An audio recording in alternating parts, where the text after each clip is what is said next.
you know? Do we have a moment for the question? Yes, yes, please. Okay. So the question was regarding fish. Uh-huh. And it's is there any other recommendations besides salmon? Yes. And maybe a fish that you would recommend that you can find at like Trader Joe's or something like that? Oh, that's awesome. Yeah, that's Great question. I love Trader Joe's, and I know people are from all around the world and all around the country. Trader Joe's is just a great kind of kitschy market, supermarket here in Southern California. It's also now on the East Coast. So since I live in both areas, the lines around the block in New York. Okay, but speaking of which, having, some people, yes, they may not like salmon. I happen to love salmon, and I can have it every day. But you can also do shrimp. You can do scallops. These are the fatty fish. Another favorite of mine is codfish. Codfish is so good, and it's such a meaty, fish, and it's giving you that just so much omega-3 that we need. And this is giving us sebum for our hair, and selenium, vitamin D, vitamin B. So fish oil itself, it helps to grow hair and prevent the hair loss as well. So it's a bit of prevention as well. So if you don't like salmon, then look into sea bass. I'm sorry. Well, sea bass is nice too, but we're talking about more fatty fish. So again, mackerel, carp, sardines. I love sardines. Sardines and anchovies. And anchovies, yeah. Sardines and anchovies. Those little things are so fat. Do you wonder why other fish feed on them? Because they have so much in them that provides energy, that's providing life for your cells and everything. So thank you for that question. That was a great question.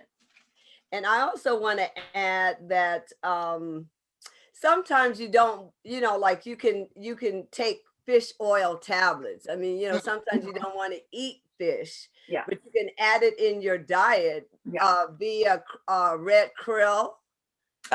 Red krill. Yeah, that is that's really good for hair growth. And just adding it to your diet, like sometimes you can't eat fish every day, but you can sure take a capsule every day. And then and get the benefits. Another question is, does it matter if the fish is frozen? Well, I tend to. Sometimes you can't get anything but frozen, fish coming through. So, it's fine. But I would say if you can get it fresh, that would be better, because it maintains a lot of its integrity. But most of the fish, remember, if you are not sitting right by the bay, it's going to be frozen on the way to you. You know what I'm saying? You're not taking it out, so it's okay. But when you mean packaged and frozen, you may lack a little bit less in the processing of it, but still it's great for you. You always want, like when I tell people getting, shrimp, you don't want to buy cooked shrimp. You get frozen shrimp so much better than, if you can't get the whole shrimp where you're peeling and doing all of that. Frozen shrimp, all they did was cut off the head and tail, put it in a bag, and froze them individually. So it's not like you're losing much there, because that process is trying to maintain the integrity of the protein through freezing it right away. But a lot of times, like we didn't mention one of my favorite fish is catfish. So catfish is a great fatty fish. And a lot of times, as our Chef Angela was saying, we're fortunate in California because we get a lot of produce from Alaska and different places like that. But most fish, I just got a shipment of fish from Louisiana. And the fish, I got buffalo and catfish, sent from New Orleans, you know, and when Wow. they got the fish, you could tell that the fish was, the woman said, we get them in on Thursday and we ship them out on Friday. Mm-hmm.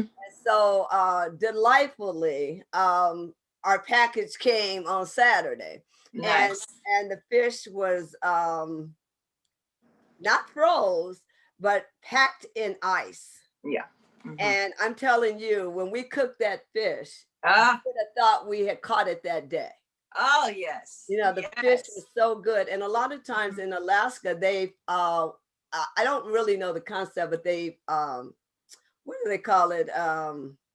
Fast freeze the fish. Uh-huh. Yeah. Mm-hmm.